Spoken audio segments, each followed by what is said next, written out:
পৃথিবীতে এমন একজন মানুষ আছেন যার চোখের পানি আরশ পর্যন্ত কেঁপে ওঠে। তিনি হলেন মা।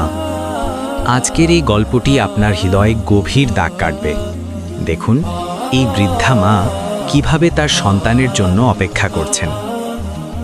সারা দিন পরিশ্রমের পর সন্তান যখন ঘরে ফিরল, দেখল তার মা তৃষ্ণায় কাতর। ঘরে এক ফোঁটা পানিও নেই।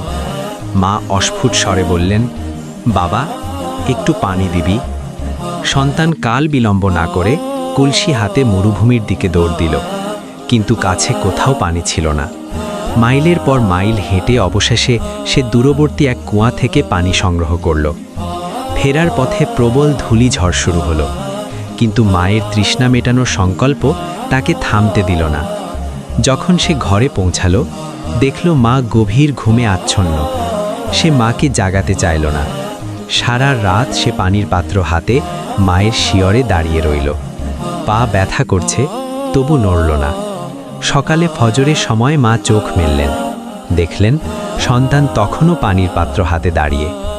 মা পানি পান করলেন এবং 2 হাত তুলে আল্লাহর দরবারে এমন এক দোয়া করলেন, সেই দোয়ার বরকতে ওই সন্তান পরবর্তীতে যুগের অন্যতম শ্রেষ্ঠ ধনী এবং জ্ঞানী ব্যক্তিতে পরিণত হলেন। মনে রাখবেন, মায়ের পায়ের নিচে জান্নাত। তাকে খুশি করলে আল্লাহ খুশি হন। আপনার মা কি বেঁচে আছেন? আজই তাকে জড়িয়ে ধরুন আর কমেন্টে লিখুন মা।